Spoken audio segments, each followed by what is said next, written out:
Hello everybody. Oh geez, let me step a little forward with my chair. What's going on, Nerd of the 90s here? Now that we got the Avengers out, one of my favorite movies of all time, and it's definitely a must watch and a must own. I need to stop doing this from now on because I've been doing that in my previous videos and namaste. That's done. And no longer standing up, I'm actually sitting down in my chair right here so you guys get to see my computer a little bit well, even though it might look a little glowy on here on the side.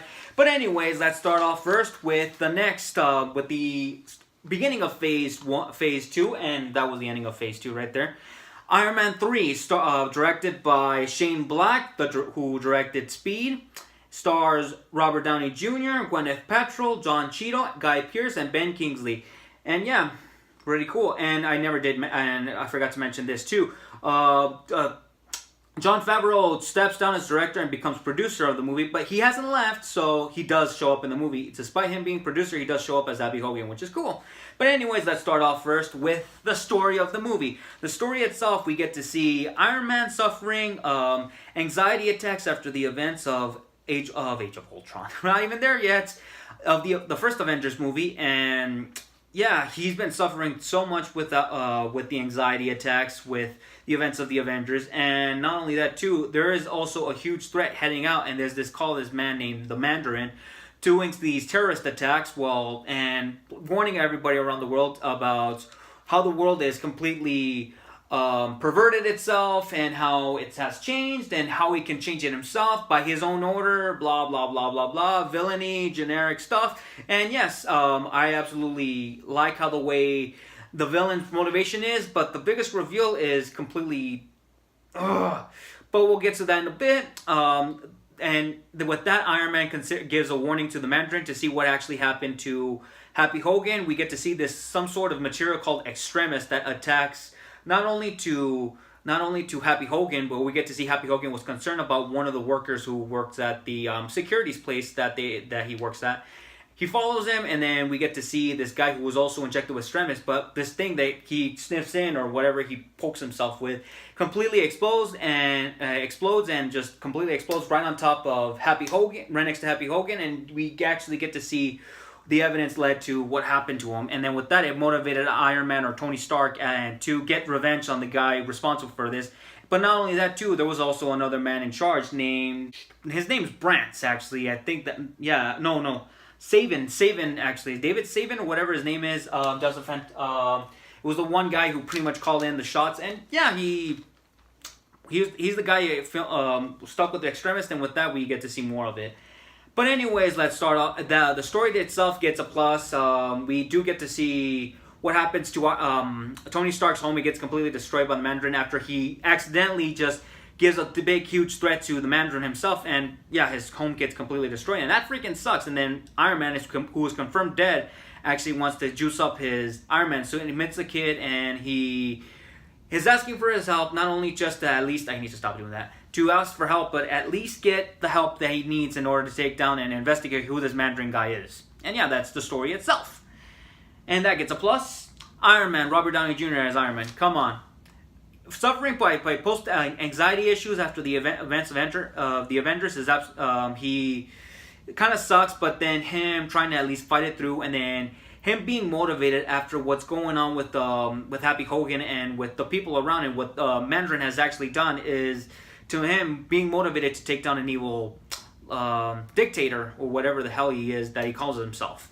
And yeah, that's Robert Downey Jr. as Iron Man, fantastic. For the then that gets a plus 4, and then here's the next reason: the Iron Patriot / War Machine. Wasted, completely wasted. Yeah, he is cool, but I thought to me he was wasted. We do get to see him shine in a few scenes, but I don't even like the nice coat of paint that they added on him, and yeah, that's all I can say more. And I'm completely divided on that one because Don Cheadle does give a great performance in the role, but at the same time, War Machine was a bit wasted. I'm just saying that. The Iron Patriot, no. Negative. Well, divided. Better off like that. For Pepper Potts, the love interest of Robert Downey Jr., she is absolutely fantastic. Her wearing the Iron Man suit by accident and protecting Tony Stark was absolutely cool. But her suffering through the death of Tony Stark, who is completely dead, but not actually dead after the events of the Mandarin attacking his own home, was absolutely devastating. But her true nature of her caring for a man who was suffering by post-anxiety, and with all his success he has done, to me, she does a fantastic job being the love interest of Iron Man. +1 on that.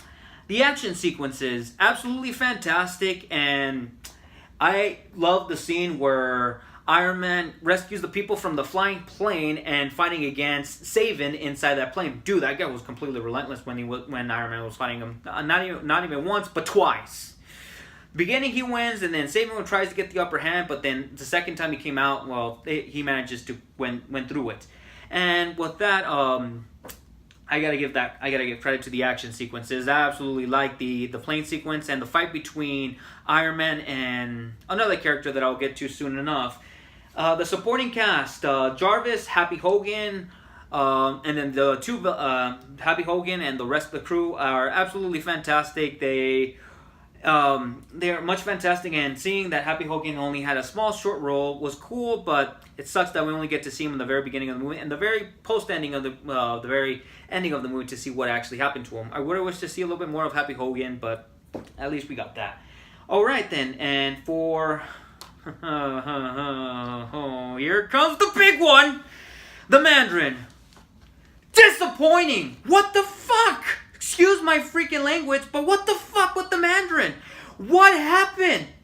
The Mandarin's 3 scenes were absolutely cool, and the direct attack that he does to Iron Man's home was absolutely cool. But the biggest reveal, which is Ben Kingsley being not only just an actor for the Mandarin, as Trevor Slattery, who was actually his real true name, not the Mandarin himself, but Trevor Slattery, to me was disappointing. What the actual fuck, Marvel? Whoever came up with this is absolutely out of their damn minds, and that ruins everything. What the hell? And yeah, negative on that one. For and the real Mandarin, Aldrich Killian, with the extremists inside of him, without a doubt, and his lackeys, Brent and Savin, well, they do a fantastic job, but I'm completely divided on this because he was actually the real Mandarin, but not the Mandarin with the big full beard and the one controlling mind thing, whatever it is that he has. I don't know much about the lore of the Mandarin, but at least I'm really angry about that, and I'm completely divided, and damn it, what the hell, Marvel? Yeah, at least Guy Pearce gives it all as Aldrich Killian, but still, I'm divided with that one. Alright, and then as for the CGI absolutely looks fantastic. The Extremis looks completely cool on the villains, even on Aldrich Killian and on Pepper Potts, which she gets infected, but don't worry, she's fine. She gets the Extremis completely out of her system. It looks absolutely fantastic, and the plane scene was absolutely well choreographed, and wow, my god, it was absolutely insane for actually what happened to that scene. But hey, at least the CGI manages to be cool and all that stuff. But hey, at least that gets credit too, unlike the Mandarin's reveal. Is it worth seeing? Yes. I absolutely would love worth seeing. It's actually worth seeing and owning on your library, despite the reveal of the Mandarin itself. I'm gonna have to give this movie an 8 out of 10. I might give it a yes seal of approval, despite the villain's reveal. And yeah, that's about it, because I'm more angry for the reveal of the Mandarin than the movie itself. That's about it. At least the only thing that saves it is Robert Downey Jr.'s performance, the action, a bit of the extremist abilities, and some of the action, and at least the music itself, and the supporting characters too, and that's about it. But anyways, guys, that's the end of it, and next time we come back, we're going to be reviewing Thor: The Dark World, and yeah, you can see my face, so, but to see how maybe I might talk about this movie. But anyways, see you guys next time. So, yeah.